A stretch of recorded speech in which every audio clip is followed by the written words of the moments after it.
Today in the Happy Diabetic Kitchen, it's all about my top 3 tips for becoming a better home chef. All right, let's go.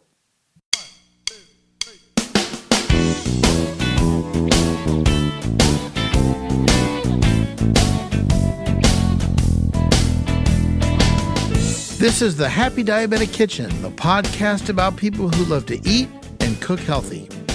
This is your guide to the world of healthy cooking and conversation about happy diabetic living and lifestyles, where we turn ordinary ingredients into something extraordinary. Welcome to the kitchen and let's get cooking.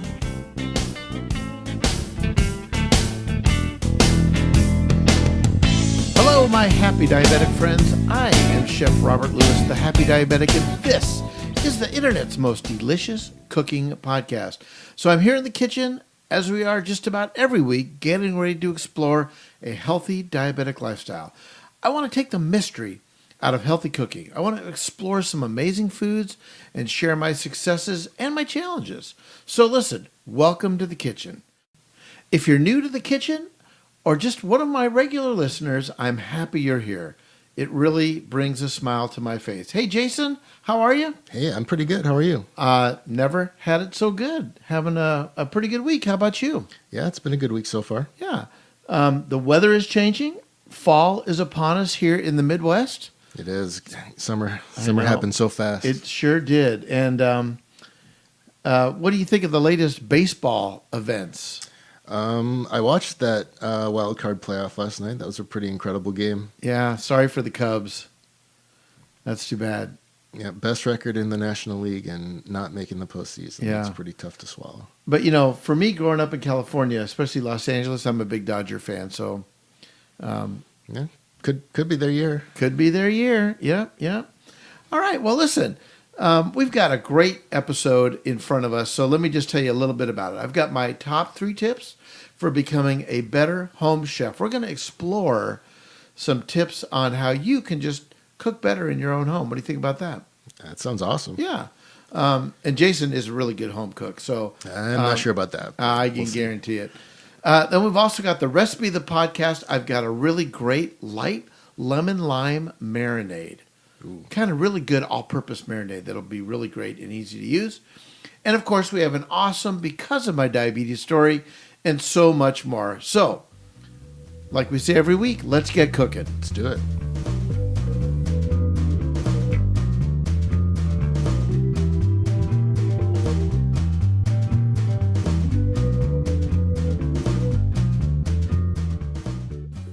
So we're going to start off this podcast with a because of my diabetes story. So think about it this way. Simply finish this statement. Because of my diabetes, blank. Something positive. Something like making lemonade out of lemons. Maybe you met someone who's amazing.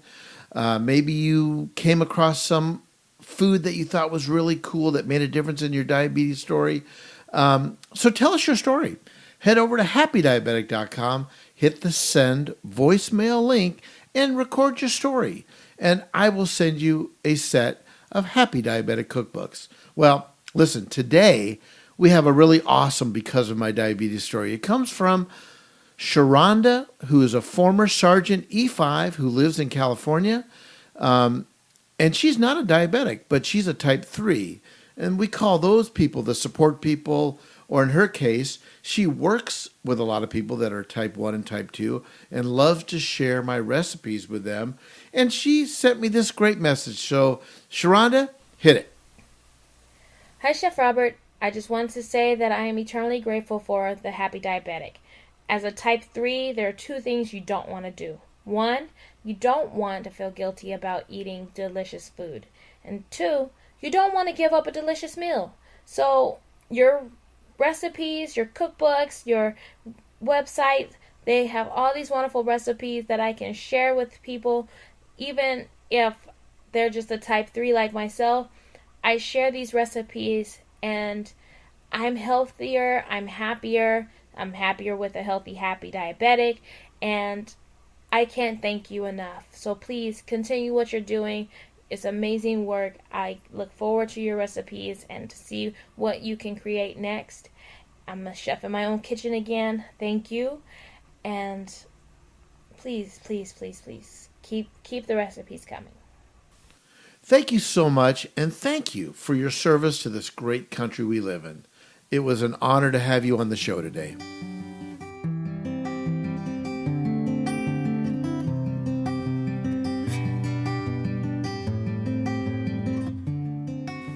So this is the part of the show where it's time for me to check my blood sugar. I like to do it because in a moment I want to tell you about a better way to manage your diabetes. So I'm going to open my test strips. I'm using the One Call Express meter. I'm going to add the strip to the meter. And it's loading up there. Okay, I'm going to get my lancing device. A little gentle blood letting going on here. 3, 2, and 1. 134. Wow, I get a gold star for that. That's actually pretty good. I did test when I got home about an hour and a half ago. It was about 160. So there you go. And I test like this quite often because I like to see how my blood sugars are reacting on a daily basis and after I exercise and I eat. But I was always struggling with diabetic testing equipment. So I found out that there is a better way to manage my diabetes. And guess what? There's a better way to manage your diabetes.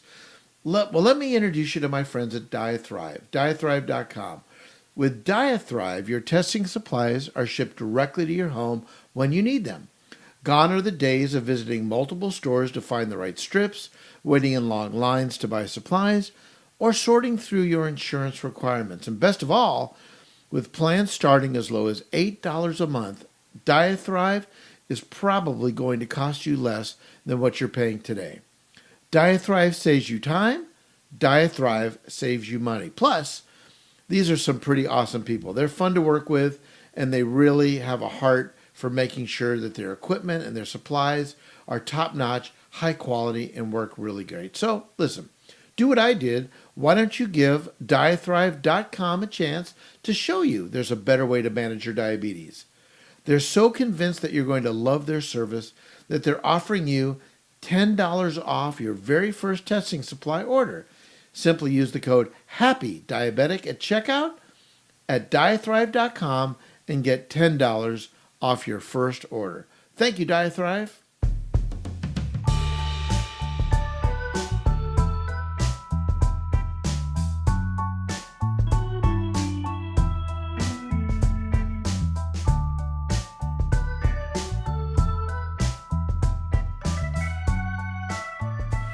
One of the most enjoyable parts about doing a podcast is I get to hang out with my son, Jason. And we talk a lot about the content, what we should be talking about. And so Jason kind of came up with an interesting idea, and that was, what tips do I have on becoming a better home chef, right? Isn't that kind of how it went? Right, yeah. So in working on this episode, I was struggling because I had 10 tips. I had 20 tips. I had 15 minutes about knife usage, and I really, had to try to figure out how best can I make this thing happen. So we've got 3 tips today, but I'm thinking what we'll do in the upcoming episodes, if it seems to fit in, we might just give a cooking tip to help you be a better chef at every episode. And of course, if you've got a tip on being a better home chef, I would love to hear it. If you head over to my Facebook page, you can certainly add it there, or go to my website, happydiabetic.com, go to the contact link, and send me a quick email on what your favorite tips are. So, Jace, any favorite tips that you have on being a better home cook? This is like something super basic, but just a reminder to sharpen your knives, making sure that your knives are sharp, because it's like a night and day difference when you're trying to cut certain things with a dull blade compared to a sharp blade. Yeah. I was always taught in chef school that if you really want to cut yourself, use a dull blade, because you have to add so much more pressure than a nice sharp blade.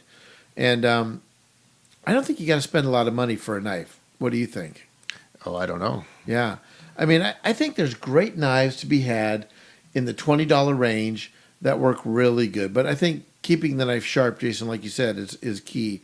And we'll get into knife care and knife sharpening in episodes to come. Awesome. Yeah.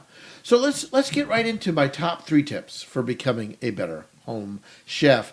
I think mastering the art of measurement is a key. So let's just review some tips that I use whenever I'm measuring, because I tend to be one of those chefs that like to dump everything, I guess. But sometimes when you're just learning how to cook, your measurement spoons are going to be your best friend, or your cups, because at least it's a start off point. So let's talk about measuring liquid ingredients. So use a liquid measuring cup to measure water, oil, fluid milk, juices, and syrup. I like Pyrex cups, because glass containers, because they're good in the microwave, good for melting butter and that sort of thing.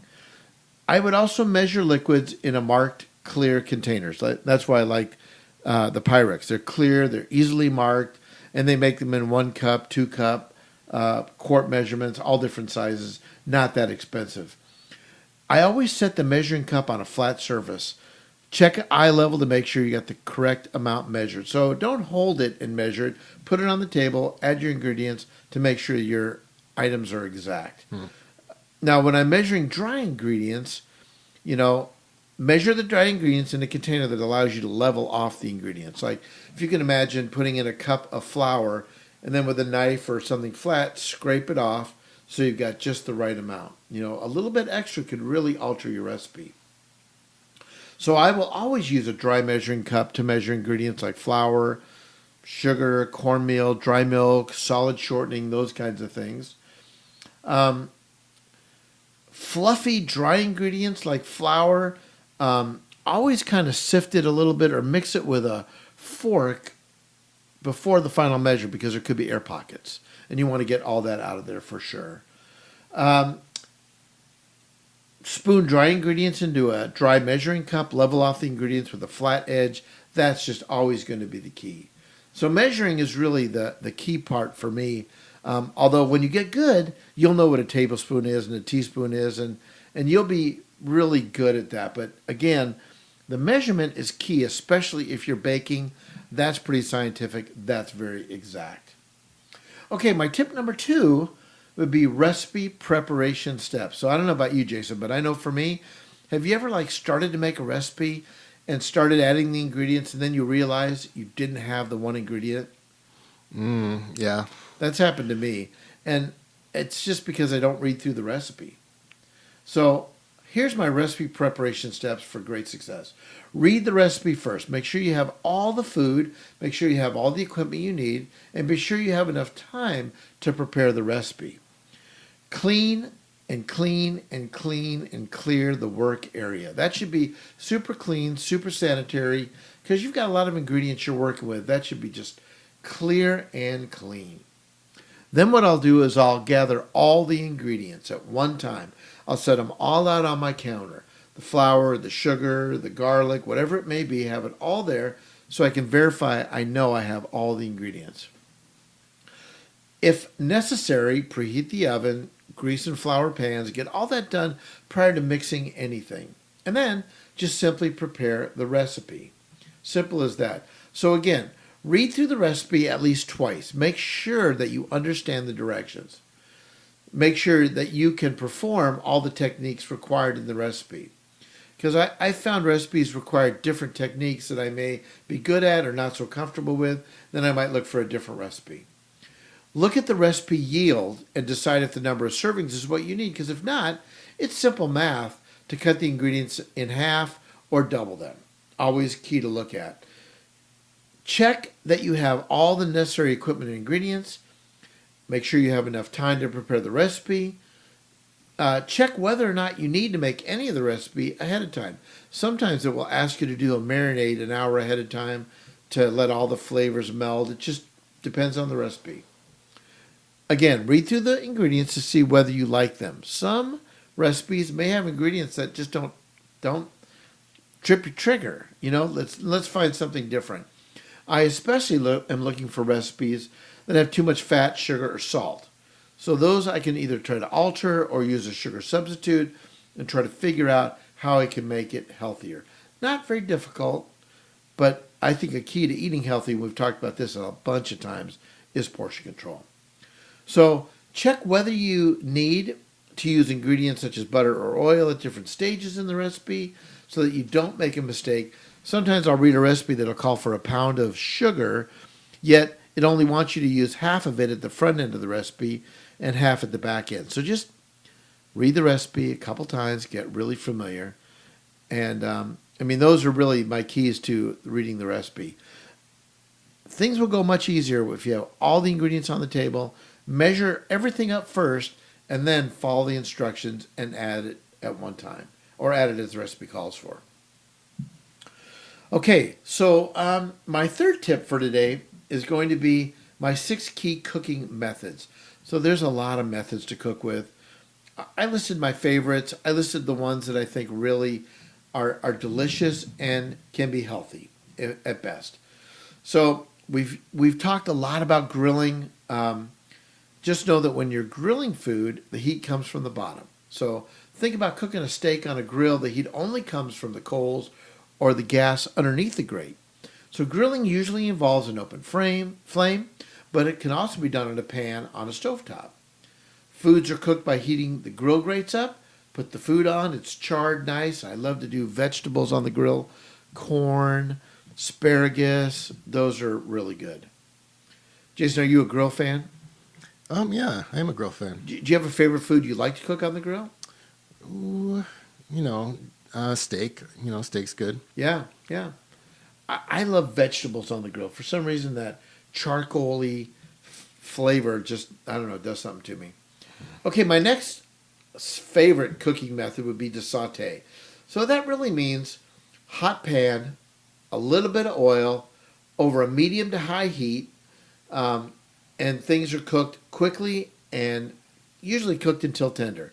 So small things like, sliced chicken breast or shrimp, things of this nature, lightly sauteed with garlic, cooked very fast over a very low medium heat to high heat. For example, if I was going to do shrimp scampi, a little bit of olive oil, add the shrimp, add the garlic, a little salt, little pepper, fresh tomatoes. I've got the heat up medium-high, sauteing until the vegetables are cooked and the shrimp are pink, and boom, it's done. It's a very fast way to cook. You can certainly add white wine and deglaze the pan. But sauteing, basically, again, high heat, a little bit of fat, cooked very quickly. So my next method is roasting. I love to roast, and roasting is really the same as baking, but when you're thinking about roasting, it's really more about your proteins and your vegetables. Roasting is common to do in the oven, and items are cooked till golden brown and tender. The most common items are like roast chicken, roast turkey. Even I love roasted vegetables, and I've got a lot of great recipes for that. We'll be posting those on the website, and if you go there right now, you will find some recipes. Okay, this is another really great method that is overlooked, and it's called searing. So searing is super high heat with a minimal amount of oil or fat, and searing foods gives it a brown caramelized outside while not cooking the inside fully. So think about it this way. I'll take a piece of fish or a steak and I'll high heat caramelize, sear it, lots of nice brown color, flip it, finish it in the oven or finish it on the grill. It's just a really great way. That brown caramely action of searing really makes the food taste great. Okay, so you have to know how to simmer. And simmering is important when cooking vegetables or cooking rice and those kinds of things. Basically, simmer is low heat and tiny bubbles appear on the surface. The trick is to find the right temperature on your stovetop to get that simmer just right where the tiny bubbles appear and just keep bubbling and bubbling, bubbling. Big bubbles, boil. Tiny bubbles, a simmer. Okay, and lastly is braising. Now, braising is really great because it involves oftentimes sauteing or searing an item, then covering it in liquid, white wine, brown sauce, tomato sauce, and long cooking. covered, lengthy cooking until tender. Foods are braised are often larger portions like pot roast or poultry legs, and braising is really great with less expensive cuts like a chuck roast or something like that. Covered, low heat, nice and just even cooking. So braising is really great. So there they are, my 6 key cooking methods: grilling, sautéing, roasting, searing, simmering, and braising. Those are my favorites. Okay, so listen, some non-cooks like you might be afraid to venture into the kitchen because you want everything perfect. I like things perfect, but the reality is, when it comes to food, perfect is in the mouth of the eater. And, listen, you may try a recipe that you don't like, but think about it this way. You're the Bob Ross of cooking. The guy with the big afro, the painter dude, right? And so you got a frame. You just have to create some amazing color, texture, and flavor within the framework. And it may not look different. I mean, it's going to look different every time. And that's probably a good thing, because you might find as you're cooking to do something different, add a little more garlic. But that's the fun of cooking. And that's what the Happy Diabetic Kitchen is all about. Fun cooking, fun recipes, and healthy tips. All right, onward to my amazing recipe of the podcast, my lemon lime rosemary garlic marinade of love.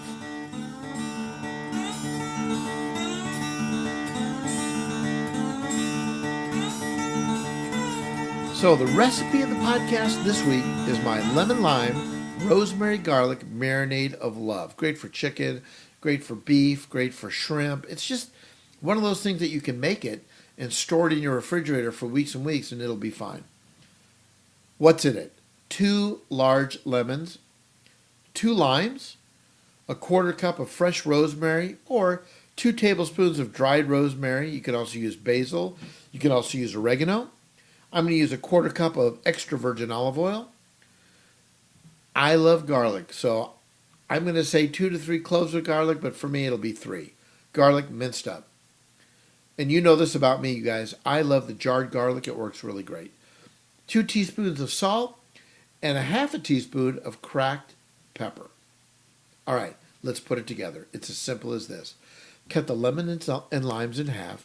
Squeeze out all the juice into a glass bowl. Sometimes you'll get some seeds. Pick those out.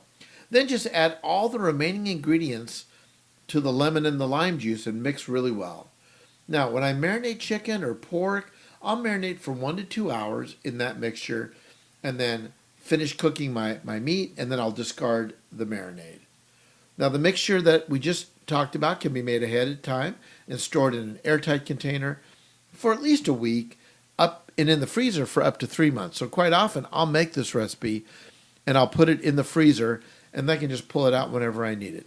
This is my amazing lemon lime rosemary garlic marinade of love. And we'll post it on the website. Be sure to follow me on all my social links. You'll find them at happydiabetic.com. Just look for all my links at the top right-hand side of the page. And if you have a question for me, go to my website, hit the contact tab. You ask questions, I'll answer them. And they might even become a part of the show. And if I select your question, cookbook is on the way for you. If you're loving what you hear in the kitchen, please leave a comment or feedback in Stitcher, Google Play, or iTunes, or wherever you're listening. Your thoughts and comments are so much appreciated. Thank you again for listening. Our podcast is produced and engineered by Jason Lewis. Our theme music by the Happy Diabetic Kitchen Band, and yours truly, Chef Robert Lewis on the guitar, and of course, our kitchen mascots, Scout and Tucker, still taking a nap. I don't know where they are. They're sleeping somewhere. Well, thanks for tuning in, and let me leave you with this thought. The famous chef from Napa Valley, Thomas Keller, once said, "A recipe has no soul. You, as the cook, must bring soul to the recipe." So long for now, and remember, no one loves you more than me.